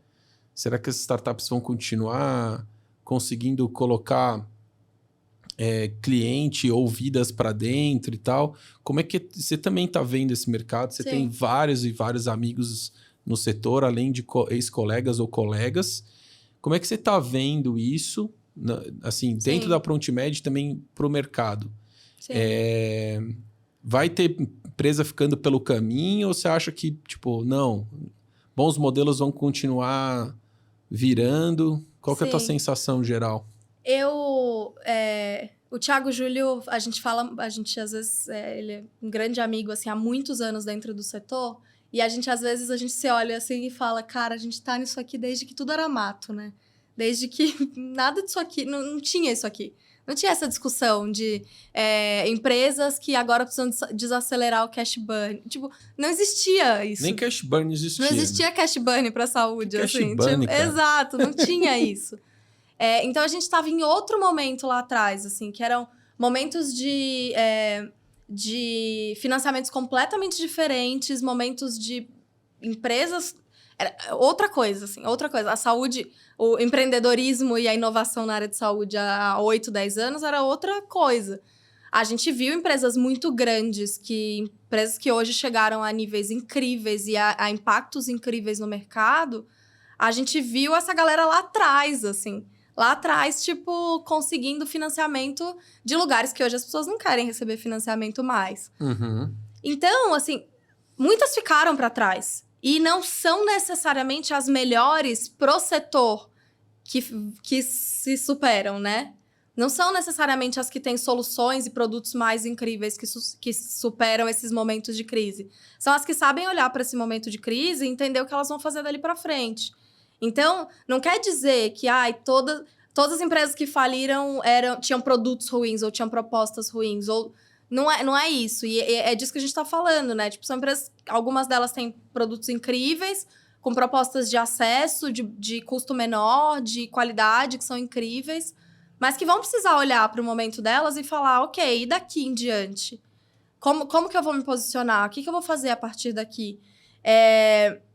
Eu acho que vai ficar gente para trás, assim, em todo esse tempo que eu fiquei, em todas as etapas, até a gente chegar aqui, no momento que as empresas de saúde começaram a receber investimentos do tamanho que eles estão recebendo hoje, muitas empresas ficaram para trás em várias dessas etapas. Ali, quando a gente brigava por 100 mil reais, assim, de corporate, ou de uma hackathon, que era o que tinha disponível às vezes. Então, muita gente ficou para trás ali. Agora, ganhou 100 mil reais, ganhou os 500 mil reais, ganhou 1,5 milhão. Agora a gente tá falando de rodadas do tamanho que elas são hoje, né? Rodadas gigantescas. E com uma queda muito mais alta no sentido de impacto, né, financeiro, impacto dentro do setor. Mas pode acontecer, sim, obviamente, né? De ficar alguma empresa para trás. O que eu não acredito necessariamente é que a evolução que essas empresas já causaram no setor... Primeiro, eu não acredito nem torço, porque eu sou muito fã, assim, de muitas delas. E eu acho que tem que continuar mesmo, porque estão provocando todo um mercado, assim. Porque eu acho que estão mudando como empresas tradicionais olham saúde. Então, assim, eu quero muito que elas continuem, inclusive.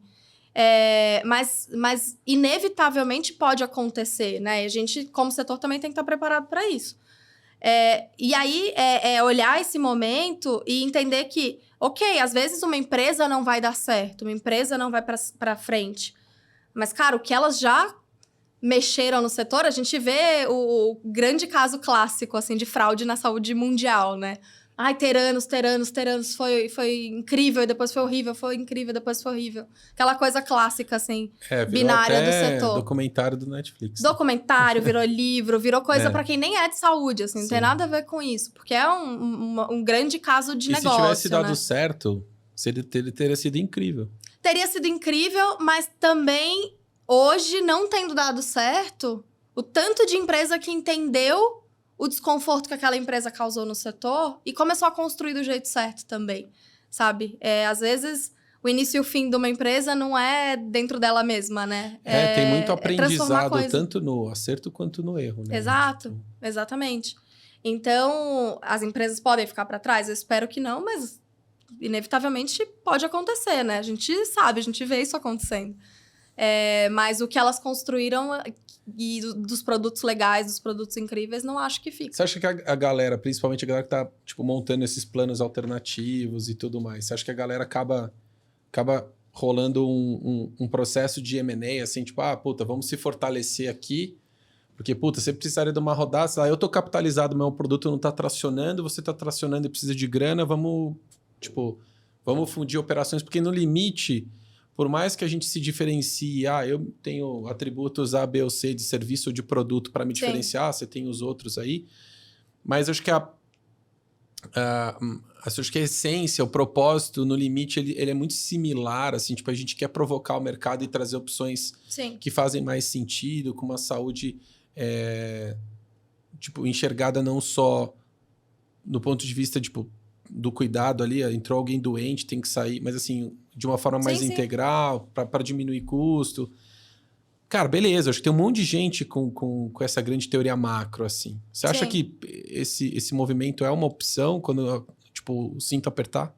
Eu acho que é uma opção, mas eu acho que a gente não pode olhar para ela como uma opção considerando o produto. Assim, a gente vai precisar olhar para ela considerando duas empresas, dois processos, duas coisas completamente diferentes. E se der match de propósito, de cultura, de operação, aquela coisa toda que a gente fala, talvez seja uma solução. E aí os produtos, coexistem. Assim. Exato. Ou coexistem, ou um começa a alimentar o outro. A gente vê isso acontecendo dentro do setor, mas a gente também vê muito processo de M&A que vem para atração em vários momentos do setor de saúde, para várias soluções diferentes, e que vira uma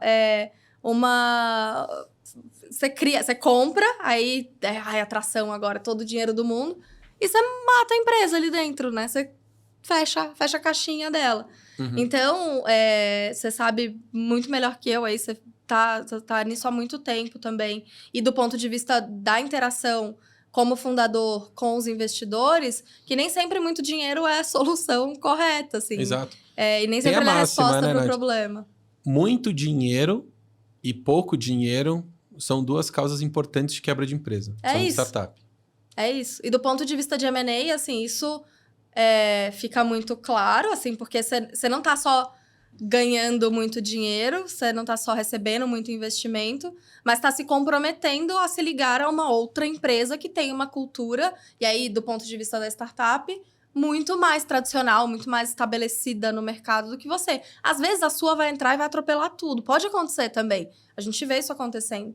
Mas é um mega desafio, né? Então, é entender. Cara, não tem outro jeito, é o único jeito de acontecer. Às vezes, é melhor. Que é a última solução? Ok, vamos aí, vamos fazer acontecer e manter do jeito que é melhor em comparação à empresa não existir mais, né? Total. Mas, às vezes, cara, vamos juntar os esforços aqui, vamos pivotar, vamos criar 2, 3 empresas a partir disso aqui e vamos, sabe, espalhar de outro jeito, assim, vamos fazer a coisa acontecer de outro jeito. Também é uma possibilidade, assim.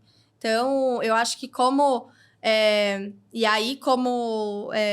né, eu trabalhei com muitos projetos que deram certo, com muitos projetos que não deram certo, é entender que, ok, o projeto não deu certo, mas esse fracasso aqui, tipo, cara, depois ele refletiu numa coisa muito mais legal que a gente tá fazendo. E eu sou super fã, assim, dos modelos de plano alternativo.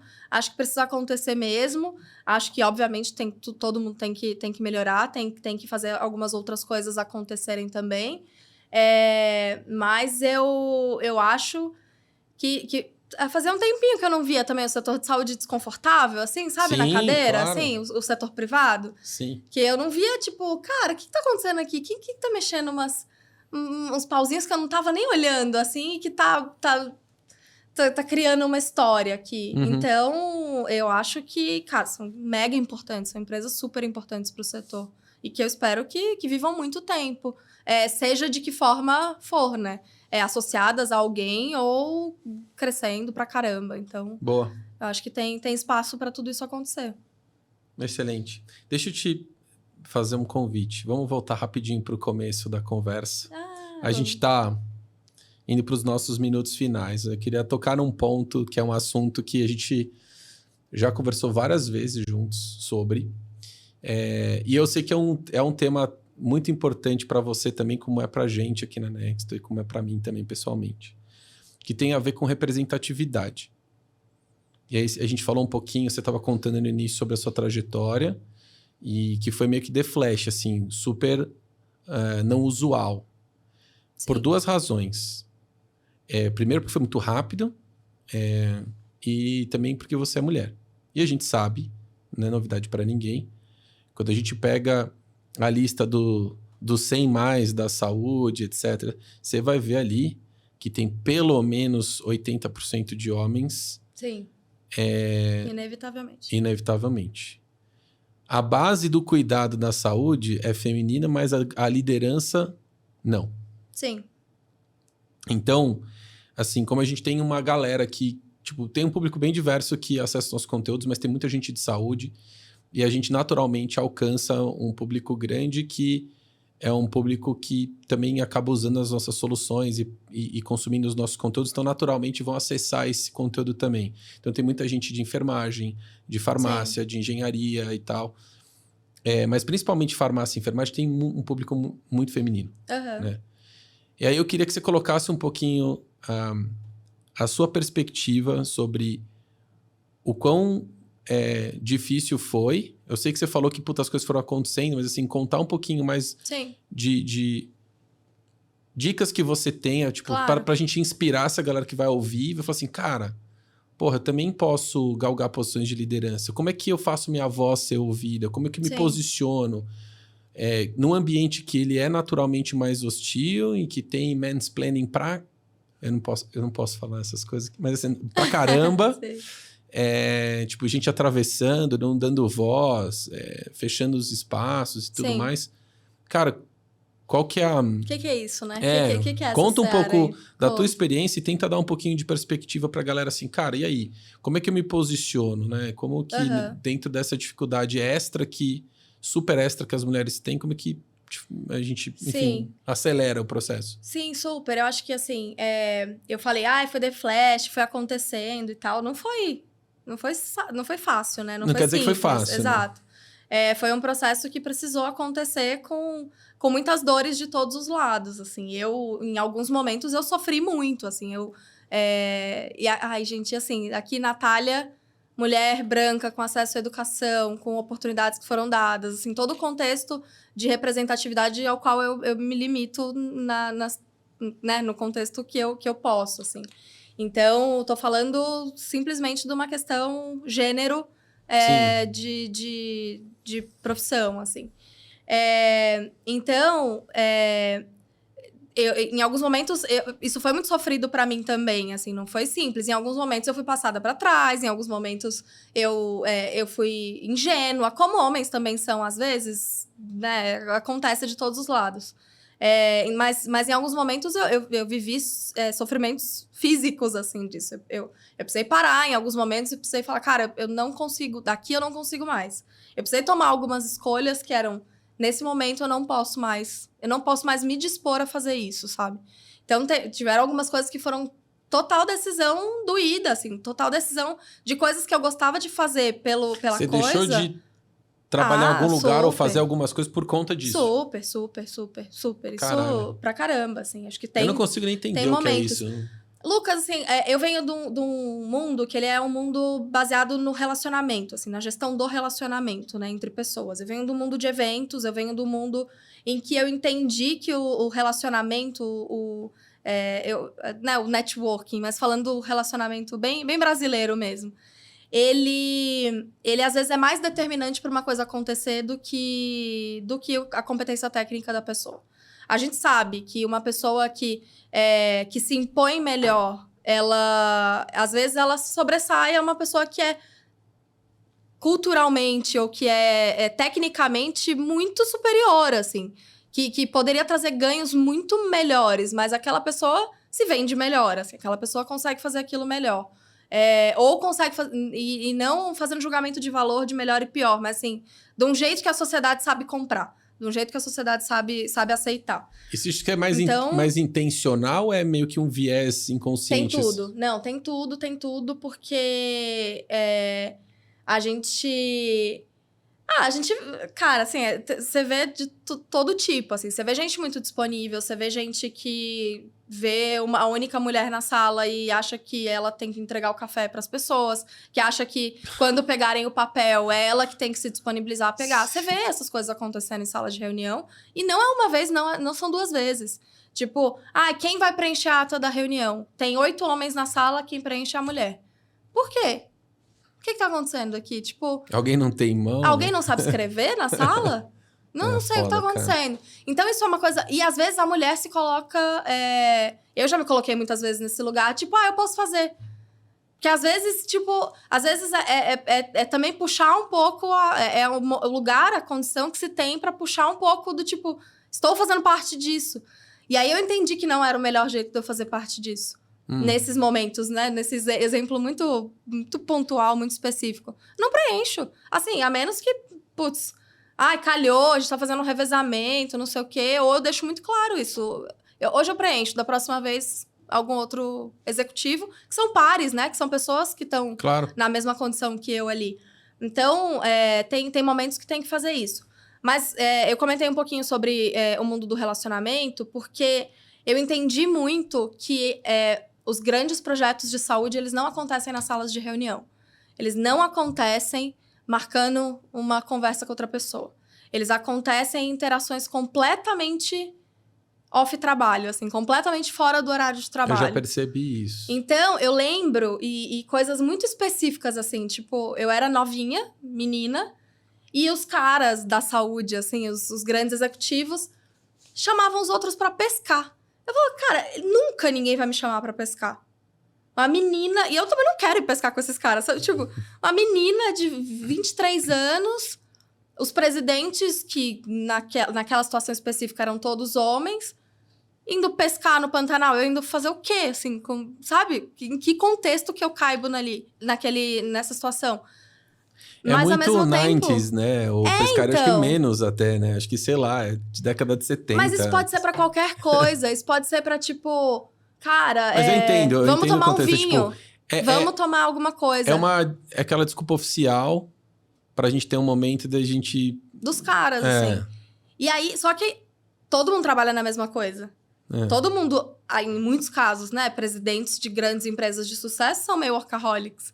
Todo mundo gosta pra caramba de falar de trabalho. Uhum. O que surge em 3 dias de 3 pessoas num barco, conversando e interagindo, pode ser muito mais poderoso do que 1 ano e meio de negociação sentada numa mesa, entendeu? E Foi muito aquilo que a mais. gente conversou uma vez, né? Que você falou sobre, tipo, tem uma galera aqui que cultiva, faz... sempre conheço alguém que faz aqui. Então, não exato. é? Você lembra que a gente conversou disso, né? Exato. E aí tem o trabalho meu, assim, aí tomando a responsabilidade pra mim, pra trazer outras mulheres que eu acho que isso que é juntos. importante que a galera escute também, assim. Qual que foi a postura que você tomou frente a isso? Uma delas é eu saio perdendo de qualquer jeito. Porque se 6 caras me chamarem pra ir pescar, no mínimo eu vou achar estranho. Assim, eu não vou falar, cara, desculpa, não faz sentido pra mim. Porque não tem a ver comigo, não tem a ver com quem eu sou, né? Uhum. Mas eu acho que tem um lugar que é cultivar relacionamentos e cultivar relacionamentos diversos dentro da saúde. Boa. Não é cultivar relacionamentos por oportunidade. Vou chamar, sei lá, 5 presidentes pra tomar um café. Não é isso. É tipo, quem que tem a ver com você? Quem que acredita na saúde do mesmo jeito que você e que tá vendo de perspectivas completamente diferentes? E saber o que essas pessoas realmente fazem, do ponto de vista de quem tá querendo trazer gente junto, né? Que problema que o Lucas realmente resolve? Que problema que a Sara realmente resolve? Às vezes, eu vejo isso acontecendo muito dentro das empresas, assim. Cara, a gente precisa de alguém muito bom de geração de demanda. Porque a gente falou disso antes aqui do café. Não que vocês precisem, mas desse tema. A gente precisa de alguém muito bom falando sobre esse tema. Claro. E aí, eu comecei a ver muito as mesmas pessoas falando... Cara, eu conheço fulano que trabalhou em tal lugar e que resolveu o problema tal e que resolveu de tal e tal jeito e que, se pá, faz sentido aqui. E essas pessoas trazendo essas pessoas. Só que são pessoas iguais, né? Então, isso vira um grande clubinho dos caras, assim. E como que a gente... que se preocupa com isso do ponto de vista de... Porque eu não tenho que dar voz pra ninguém, eu não tenho que dar espaço. Espaço eu tenho, mas eu não tenho que dar voz pra ninguém. Essas pessoas sabem pra caramba, essas pessoas têm voz pra caramba. O que eu não tô fazendo sou eu ouvir. O que o mercado não tá fazendo é ele ouvir. Então, como que eu sento um dia e pergunto... E aí eu fiz esse trabalho com os meus amigos de contextos diferentes. O que você faz? O que você faz de verdade, assim? Como que é seu dia? E aí, como que você interage com as áreas? E aí, desde que eu me propus em fazer isso com as pessoas próximas a mim... Cara, eu já falei umas 5 vezes. Eu falei, cara, eu tenho uma amiga que tá fazendo isso numa empresa. Eu tenho fulano que tá fazendo isso em tal lugar. Você começou a criar esse clubinho. E eu comecei eu sempre fui muito de fazer ponte, né? Eu sempre fui muito de apresentar pessoas a pessoas, porque eu gosto de fazer isso. Uhum. Mas como que eu ouvia pessoas que não tradicionalmente estavam no setor, porque vêm de empresas com selos grandes, importantes e as big techs, assim.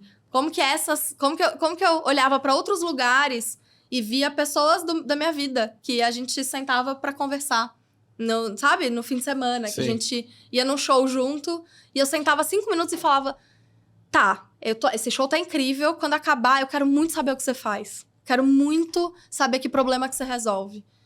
Porque eu sei que você é bom. Não era uma agenda, não era uma pauta de conversa antes. Né? Não era. E não é legal, né? Porque você tá no show, termina o show. Claro. E você vai falar, lembrar sobre aquela pessoa, o que ela faz de segunda a sexta, às vezes ela não quer lembrar. Não é legal. Eu tenho vários amigos, aliás, os melhores amigos que eu tenho. Eu sei pouco sobre o que eles fazem. E tenho muitas pessoas que não são tão minhas amigas assim, que têm, tipo, relacionamento mais profissional, que eu conheço até profundamente o que a pessoa faz no dia a dia. Então, assim. E às vezes, uma pessoa que tem, por escolha, um relacionamento melhor com você e que resolve do mesmo jeito um problema... Por escolha, né? Porque seus amigos não são, a princípio, obrigados a serem seus amigos. Claro. Então, aquela pessoa é minimamente conhecida sua ou que tem um relacionamento ok, não precisa ser seu melhor amigo, resolve um problema muito bem e você tá procurando no mercado por pessoas desconhecidas que resolvem aquele problema. Cara, às vezes essa pessoa vai saber... Ela te ouviu desabafar de uma coisa e vai falar... Cara, conheço alguém da minha rede. Vira uma coisa de rede, sabe? Tipo, quando tá todo mundo prestando atenção no que as pessoas ao redor delas fazem, vira um problema da rede, vira uma ajuda da rede, Sim. assim. E que eu acho que a gente faz pouco, a gente cria pouca rede dentro do setor. A gente cria pouco, a gente tá procurando sempre, tipo... vou contratar um diretor de operações aqui pra minha instituição. Eu fico olhando, diretores de operação de hospitais com o porte parecido com o meu. Aqui, tipo... Como que eu consigo Você olhar... vai sempre recair nas mesmas pessoas. Que problemas que eu quero resolver? Que problemas... Cara, eu vim de uma empresa de eventos e o meu cargo no LinkedIn era de conteúdo e mercado. Que o Laci me chamou pra fazer comercial e marketing e posicionamento de B2B? Tipo, se você olhar no LinkedIn, uma coisa não tem nada a ver com a outra. Mas se você olhar que o meu BO escolhido para ser resolvido é a relação entre o mercado de saúde, faz todo sentido. Eu basicamente estudo e trabalho a vida inteira tentando conectar essas duas pontas. Às vezes... Exato. Mas isso é viés também, né? E isso é a disponibilidade da pessoa que tá procurando entender também. Porque tem que gastar a sola de sapato. Disponibilidade também... A gente falou, esse viés inconsciente é uma bosta, porque... Puta, não falei coisa... mas... Você já falou antes. Cara, eu não sou a pessoa mais adequada para estar nessa posição. Não consigo manter o decoro. Não. Mas assim, assim, acho que a sensação... Quando a gente está falando um pouco disso, eu acho que boa parte das ações elas vão meio que na inércia, no comportamento mais usual, que estou habituado a fazer.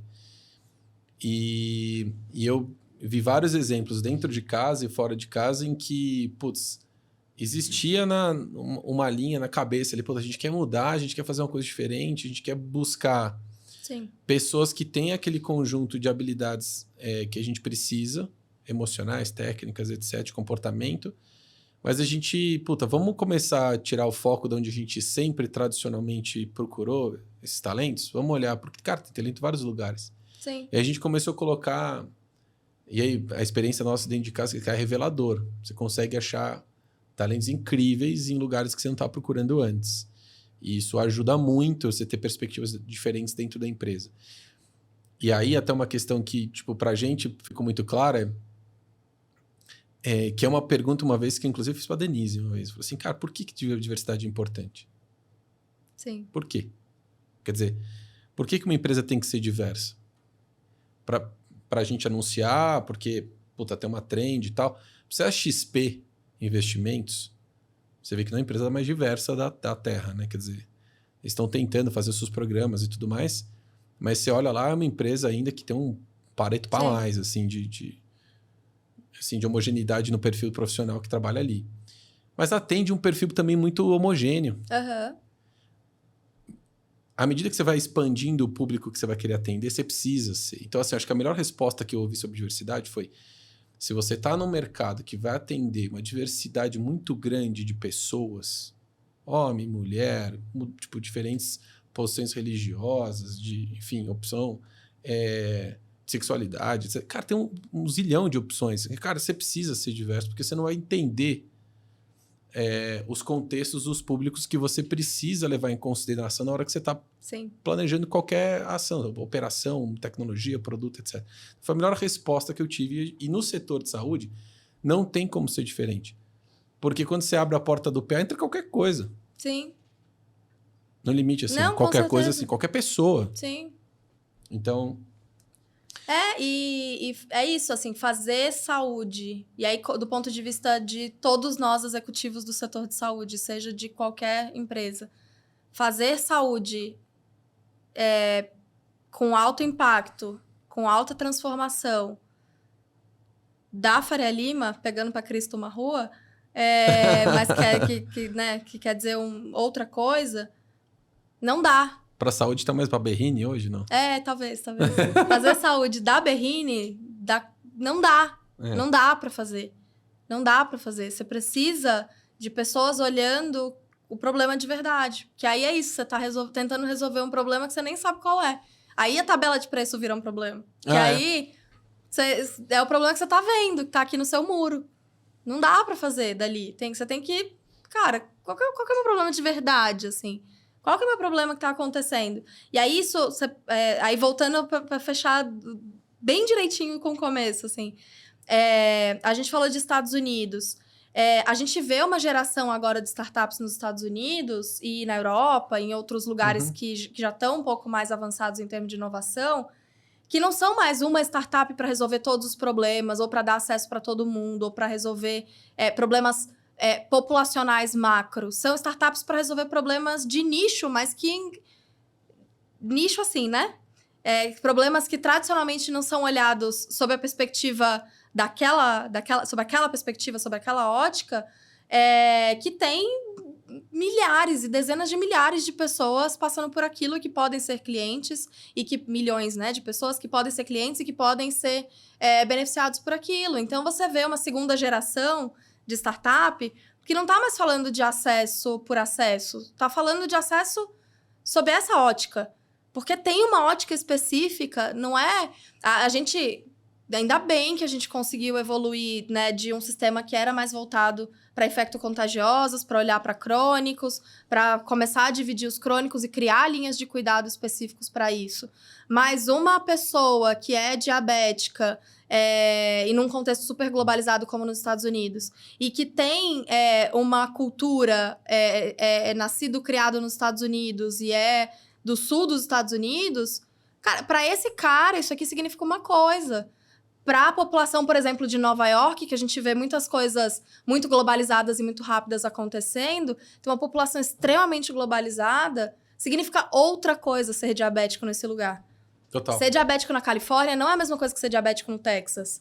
Então, não tô falando pra você criar uma startup para resolver o problema da diabetes no Texas, mas assim, entender que tem uma segunda, terceira, quarta geração de startups que não vai mais abraçar esse todo nesse sentido. Ela vai começar a olhar para outras coisas, porque do mesmo ponto de vista do sistema, né? A gente, como startup, não consegue resolver todos os problemas. Animal a perspectiva. Então tem isso, assim, e isso é uma diferença que eu vejo muito acontecendo já. Lá nos Estados Unidos isso acontece muito. Aqui você vê pouco, assim, startup para mulheres, por exemplo, com o público feminino como público-alvo. Isso não é nicho, é metade da população. Tipo, que isso, assim? A gente não tá falando de nicho. Só que a gente, como startup, ainda encara essas startups como startups de nicho. A gente, como setor, né, de inovação, não essas especificamente, mas assim, startup para... o exemplo mulheres é um bom exemplo. A gente ainda olha para isso, você só vai resolver o problema das mulheres? Metade da população. Sabe? Metade da população que tem um problema muito específico. Tem 100 milhões de pessoas no mínimo aí pra você e que lida com isso de um jeito muito específico. E a gente tá começando a ver, de um tempo para cá, essas startups acontecerem, essas startups serem investidas, essas startups crescerem. Porque tem espaço pra caramba, tem muita coisa pra acontecer. E eu acho que a gente vai ver muito mais, assim. Animal. Como é que a gente tá? A gente já tá chegando? A gente já estourou, com certeza. Última coisa pra gente acabar. Conta pra gente em 2 minutos o que tá te animando pro futuro e o que tá te desanimando. Tudo isso. Tô exatamente nesse momento de frustração aí. Tô olhando muito o setor de saúde sob a perspectiva do dado e eu quero ser muito prática nesse sentido, assim. Olhar para esse problema e entender como eu, Natália, executiva numa empresa que trabalha com isso, eu, Natália, como pesquisadora, como curiosa, como inquieta por si só, como que eu posso resolver isso aqui? E essa coisa da construção de rede, para mim, tá para mim é o meu problema a ser resolvido. Às vezes você tá esperando que o meu problema a ser resolvido o valor em saúde, alguma outra coisa. Eu vou deixar isso para outras pessoas resolverem, porque é a área de outras pessoas. As minhas, eu acho que hoje são essas. Olhar do ponto de vista técnico, como que eu consigo ajudar a resolver essa questão do dado dentro da área de saúde e do ponto de vista de cultura do setor, como que a gente consegue construir rede, assim. E aí, trabalho de formiguinha, tá? Né? Tô aqui, como eu faço?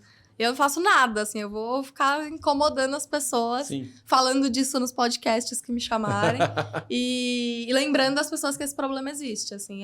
Eu acho que é como eu consigo ajudar hoje e de um ponto de vista muito prático, é como eu acho que as minhas frustrações e as minhas inquietações vão ser alimentadas ali, com o que elas vão ser alimentadas, né?